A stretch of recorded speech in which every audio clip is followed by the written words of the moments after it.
देश प्रदेश की शुरुआत करते हैं सुदीक्षा भाटी की खबर से। सुदीक्षा भाटी दुर्घटना मामले में एक नया मोड़ अब आ गया है।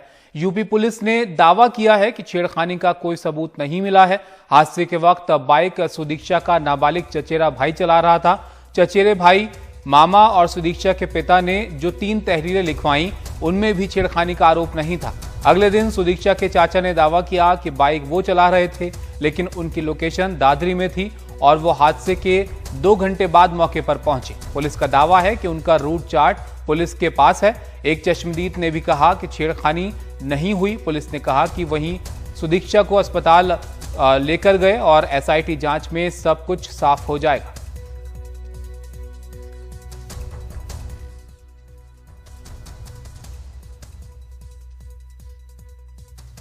चचेरा भाई निगम भाटी जो था, उसने जो बयान शुरुआती दौर में दिया उसमें न तो छेड़छाड़ की किसी घटना का उल्लेख था, बल्कि बस केवल इतना था कि सामने से ब्रेक लगने के कारण फिसल गया। फिसलने से मोटरसाइकिल गिर गई और बहन की चोट लगने से मौत हो गई। भाई ने एक तहरीर भी लिखी, लेकिन फिर थोड़ी देर बाद उसने कहा कि जब परिवार वाले आ जाएंगे तो तहरीर देंगे, इसलिए अपनी तहरीर वापस ले ली। उसमें भी उसने किसी प्रकार की छेड़खानी या अन्य किसी विवाद की कोई न तो आशंका जाहिर की थी, न उस बात को बताया था। बादलपुर अपने गांव डेयरी स्कैनर पहुंचने के बाद ऐसा प्रतीत होता है कतिपय लोगों द्वारा इस मामले को ट्विस्ट किया गया, और चूंकि लड़की बड़े पैकेज पे स्कॉलरशिप पर थी, लोगों के दिमाग में बीमा आदि की बात आई। जो लड़का मोटरसाइकिल चला रहा था वो अभी हाई स्कूल पास किया है, संभवतः नाबालिग है। तो लोगों ने ये बताना शुरू किया कि लड़की के चाचा मोटरसाइकिल चला रहे थे।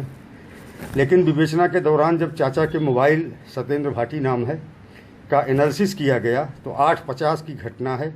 9:17 पर उनकी लोकेशन दादरी क्षेत्र में थी और वो 10:49 पे लगभग 2 घंटे बाद मौके पर पहुंचे हैं। पूरा रूट चार्ट है और जिस रास्ते से आए हैं। फिर इस कहानी के साथ इसको नए रूप में प्रस्तुत करने का एक प्रयास किया गया, और एक झूठ को अगर 50 लोग बार बार दोहराने लगे तो सच जैसा लगने लगता है। और इसमें फिर पुलिस को पार्टी के रूप में दिखाया जाने लगा कि पुलिस की लापरवाही, छेड़खानी की वजह से उसकी जान गई। अब तक की जांच में और जो चश्मदीद है उसके बयान में कहीं से भी इस बात की पुष्टि नहीं हो पाई है कि किसी तरह का कोई छेड़खानी का प्रकरण था। और मुकेश इस पर बात करने के लिए हमारे साथ मौजूद हैं। मुकेश, कल जो हमने खबर देखी तब आपने चाचा से बात की, उन्होंने एक अलग बात बताई, और अब यहाँ पुलिस तो उसको बिल्कुल अलग ही जो उसकी बात है वो सामने रख रही।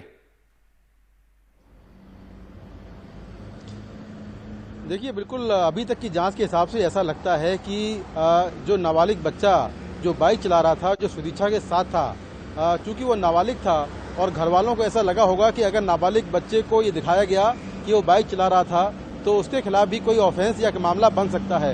शायद यही वजह है कि चाचा ने ये बात छुपाई कि नाबालिग बच्चा बाइक चला रहा था। चाचा ने बाइक चलाने वाली बात अपने ऊपर ले ली और ये कहा कि वो घटना के वक्त अपनी भतीजी के साथ थे और वो बाइक खुद चला रहे थे। लेकिन अब तक की जांच में अब ये साफ हो गया है कि उनकी जो लोकेशन है वो घटना के वक्त उनके गाँव में थी और वो हादसे के 2 घंटे बाद वहाँ पर पहुंचे हैं। तो घर वालों को इस बात का डर था कि कहीं ऐसा ना हो कि पुलिस नाबालिग बच्चे को ही पकड़ ले, क्योंकि बच्चा बिना हेलमेट के था और नाबालिग था। नाबालिग बच्चा बाइक नहीं चला सकता, तो उसका कोई लाइसेंस नहीं होता है। तो शायद यही वजह है कि इस घटना को मोड़ा गया है। लेकिन इससे ये साबित नहीं होता है कि सुदीक्षा के साथ छेड़खानी नहीं हुई होगी, क्योंकि जो अभी तक जानकारी मिली है कि 2 लड़के थे जो बुलेट पर सवार होकर चल रहे थे, और ये भी कहा जा रहा है कि वो पीछे से चीटाकशी कर रहे थे, इशारे कर रहे थे, गंदे इशारे कर रहे थे। तो इस बात को पुलिस को जांच करना चाहिए कि आखिर जो तमाम तरह की इस तरह के एलिगेशन लग रहे हैं उनकी जांच करे, और ये लड़के कौन हैं जो 2 बुलेट पर चल रहे थे, जिन्होंने अचानक इमरजेंसी ब्रेक मारे, वो कौन से गांव के रहने वाले हैं। तो उनको जांच करके उनको पकड़कर उनसे पूछताछ होनी चाहिए, ताकि ये साफ हो पाए कि आखिर उस वक्त हुआ क्या था। पुलिस पहले से ही मानकर चल रही है कि छेड़खानी या इशारेबाजी नहीं हुई होगी, वो भी एक आई विटनेस के आधार पर। जो आई विटनेस कह रहा है कि उसने दुर्घटना होते हुए देखी है, लेकिन उसके पहले क्या हुआ वो उसने नहीं देखा है। तो कुल मिलाकर अभी इस पूरे मामले की जांच चल रही है, एसआईटी बनाई गई है, एसआईटी जांच कर रही है कि आखिर हुआ क्या था, और जो आरोपी हैं उनकी पहचान के लिए जी। तमाम जो बुलेट बाइक हैं बुलंदशहर में उनको आइडेंटिफाई किया जा रहा है, उनके मालिकों को आइडेंटिफाई किया जा रहा है, लेकिन अब तक पुलिस आरोपियों तक नहीं पहुंच सकी है। यही मुकेश, अभी जो पुलिस की बात हमने सुनी, उनका पूरा ध्यान लगता है कि इस तरफ है कि वो बाइक कौन चला रहा था, लेकिन ये जो तस्वीरें हमने देखी सीसीटीवी फुटेज में, ये लोग कौन है, इनके बारे में भी क्या कुछ जांच की जा रही है या इसका कुछ खबर मिल पाई है? देखिए, बिल्कुल मैं भी यही बात कह रहा हूं कि घर वालों ने भले ही हो सकता है कि नाबालिग बच्चे के नाबालिग होने के चलते ये बात छुपाई हो कि बाइक कौन चला रहा था, लेकिन जो उनका एलिगेशन है वो काफी गंभीर है। और इतनी होनहार बच्ची जो कि अमेरिका में पढ़ रही थी, अपने दम तक यूएस तक पहुंची, उसको 4.25 करोड़ रुपए की स्कॉलरशिप मिली हुई थी, तो उस बच्ची की मौत को लेकर कई सवाल जो खड़े हैं। जो एलिगेशन ये है कि छेड़खानी हुई थी या इशारेबाजी हुई थी, तो जो आरोपियों पर एलिगेशन है उन आरोपियों का सुराग अब तक पुलिस को नहीं मिल सका है। पुलिस तमाम जो बाइक हैं उनको ढूंढ रही है, जो बुलेट बाइक हैं बुलंदशहर में, जितनी बुलेट बाइक वहां पर लोगों ने खरीदी हैं उनके मालिकों को बुलाया गया है, उनकी बाइक को आइडेंटिफाई करने की कोशिश की जा रही है, लेकिन अब तक साफ नहीं हो सका है। ये बात जरूर मालूम चली है कि बाइक का नंबर यूपी 13 से शुरू था और बाइक के पीछे जाट लिखा हुआ था। तो पुलिस तमाम ऐसी बाइक को देख रही है जिनके पीछे कोई लिखा हुआ है या जिनका नंबर यूपी 13 से शुरू होता है। कुल मिलाकर अभी जांच जारी है, लेकिन पुलिस किसी अंजाम तक नहीं पहुंच पाई है।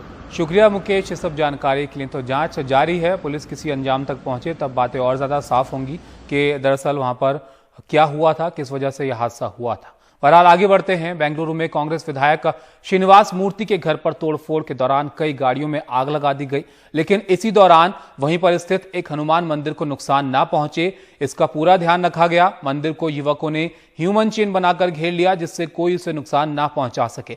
हिंसा दंगों की शक्ल ना ले, इसे ध्यान में रखकर यह किया गया।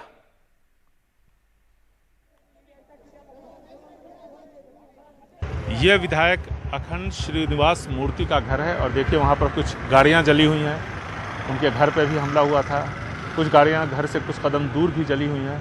काफ़ी सारे लोग हैं, पुलिस का भी यहाँ पर काफ़ी बंदोबस्त है। और जब हमारे कैमरा पर्सन कुमार दाहिनी तरफ कैमरा पैन करेंगे तो ये मंदिर है। इसका जो वीडियो है उसको आप ज़रा ध्यान से देखिए। ठीक विधायक जिनके खिलाफ लोगों में गुस्सा था, उनके परिवार के एक सदस्य को लेकर के, उनके घर के ठीक सामने है ये मंदिर और यहाँ पर भी हमला हो सकता है। इस बात की जब आशंका स्थानीय मुस्लिम युवक हैं उनको हुई तो उन लोगों ने यहाँ पर एक चेन बनाया ताकि किसी तरह से इस मंदिर पे हमला ना हो और ये जो हनुमान मंदिर है ये सुरक्षित रहे। और ये जो चेन बना तब तक यहाँ पर बना रहा जब तक एनफोर्समेंट यहाँ नहीं आ गया, यानी पुलिस बल जब तक यहाँ पर नहीं पहुँचा तब तक यहाँ पर एनफोर्समेंट रहा और उन लोगों की मशक्क़त की वजह से ये मंदिर बिल्कुल सुरक्षित है। इस पर एक भी पत्थर आप देख सकते हैं यहाँ पर नहीं पड़ा है। एक साहब यहाँ पर हमें मिले अभी, आप बताइए कि क्या जज्बा था वो? सर जज्बात क्या था, हमारे हुजूर सल्लल्लाहु अलैहि वसल्लम के नाम पे कुछ उन्हीं के एक रिश्तेदारों ने कुछ बताया था तो इसलिए लोगों को आक्रोश हुआ, उन्होंने आए यहाँ पे हंगामा किए। बट इसको हमारे एमएलए को भी कुछ इसके बारे में इल्म नहीं है क्योंकि घर के बच्चे खुद ना कुछ कर देते हैं, ये उनका रिलेशन था।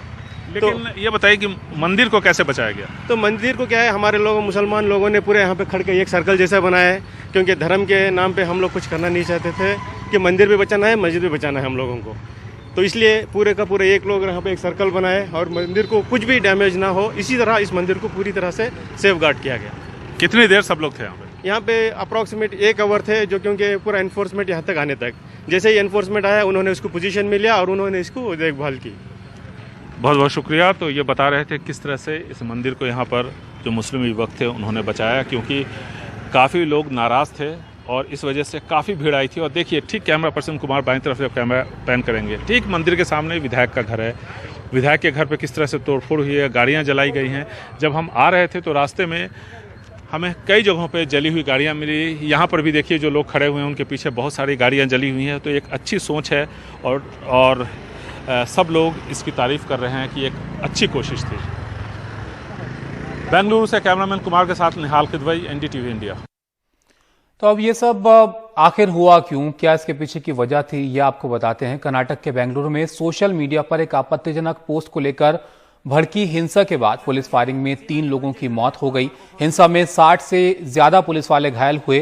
बेंगलुरु के पुलकेशी नगर के कांग्रेस विधायक ए श्रीनिवास मूर्ति के करीबी ने सोशल मीडिया पर कुछ आपत्तिजनक पोस्ट लिखी। इसके बाद सैकड़ों लोगों ने कांग्रेस विधायक के घर पर हमला कर दिया। विधायक के घर पर तोड़फोड़ की गई और आगजनी भी की गई। इसके बाद भीड़ ने केजी हल्ली थाने पर भी हमला किया, यहां भी तोड़फोड़ की गई। इधर आपत्तिजनक पोस्ट करने वाले व्यक्ति को पुलिस ने गिरफ्तार कर लिया। हंगामा करने वाले 110 लोगों को भी गिरफ्तार किया गया है। केजी हल्ली और डीजी हल्ली थाना इलाके में कल सुबह तक के लिए कर्फ्यू भी लगाया गया है। इसमें 3 लोगों की मृत्यु हुई है करके पता चला है और पुलिस की तरफ से 60 के आसपास लोगों को स्टोन हिट्स हैं और तरह की काफ़ी इंजरीज हर तरफ उनकी हुई हैं। तो इतने लोग पुलिस की तरफ से घायल। और कितनी गिरफ्तारियां हुई? आज सुबह तक 110 जो लोग इस हिंसा में भागी हैं उनको अरेस्ट किया गया है।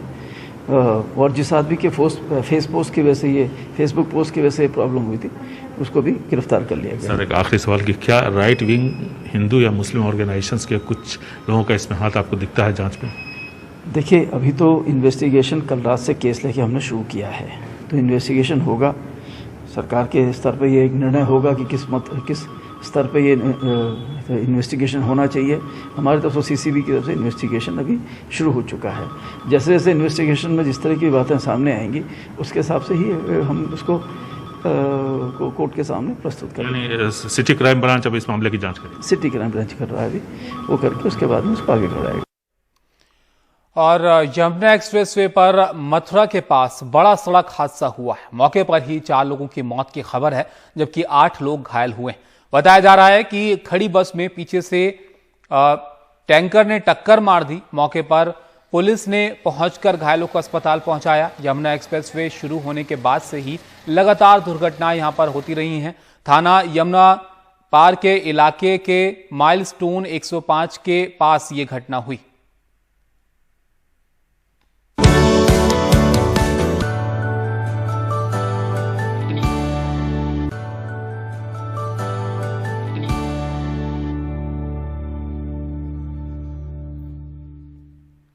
श्री कृष्ण जन्माष्टमी का त्योहार आज देश के कई हिस्सों में धूमधाम से मनाया जा रहा है। विश्व प्रसिद्ध मथुरा और वृंदावन में जन्माष्टमी इस बार हर साल की तरह से कुछ अलग है। कोरोना के चलते पूजा पाठ में श्रद्धालुओं को मंदिर परिसर में पाबंदी की गई है। हालांकि वृंदावन के राधा कुंज की कुछ मनमोहक तस्वीरें आनी शुरू हो गई हैं।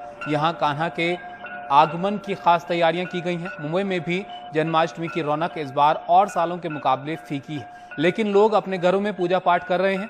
दिल्ली, नोएडा और पूरे एनसीआर में भी जन्माष्टमी मनाई जा रही है, जबकि जबलपुर, मुरादाबाद जैसे शहरों में भी कृष्ण भगवान की पूजा में श्रद्धालु भक्ति भाव से लीन हैं।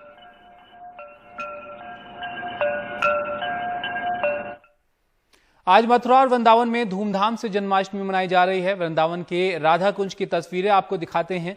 बाल गोपाल के जन्मदिन के लिए यहां खास तैयारियां की गई।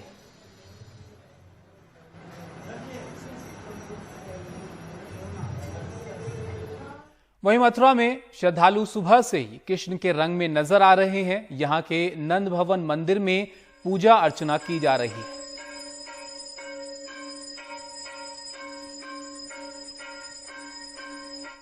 इस बार की जन्माष्टमी कुछ अलग है। जन्माष्टमी के मौके पर कोरोना के बचाव के सामान से सजे कृष्ण भगवान की झांकी ये बताती है कि कोरोना का असर आम जीवन के साथ साथ तीज त्योहारों पर भी पड़ा है।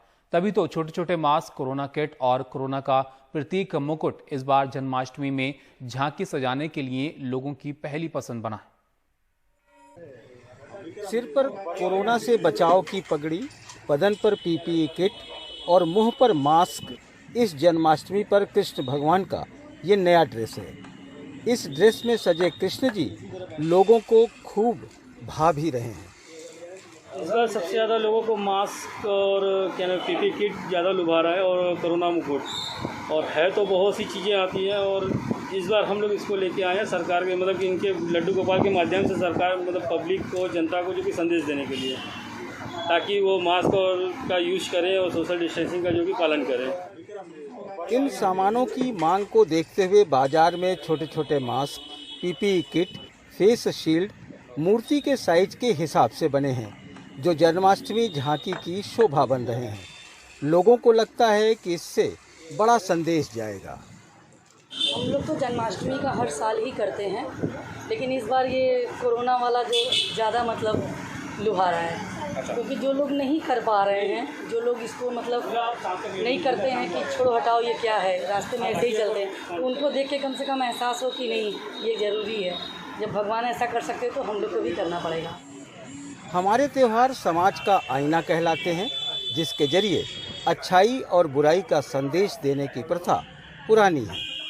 कोरोना बीमारी के बचाव के सामानों से लैस श्री कृष्ण भगवान और उनकी सजी झांकियाँ हमें कोरोना के बचाव का संदेश तो दे ही रही है, लेकिन ये भी बता रही है कि इस तरह के तीज त्यौहार न सिर्फ हमें हमारी मूल संस्कृति से जोड़े रखती है, बल्कि हमारे अंदर इस तरह का संस्कार भी भरती है। वाराणसी से अनुज के साथ अजय सिंह, NDTV इंडिया।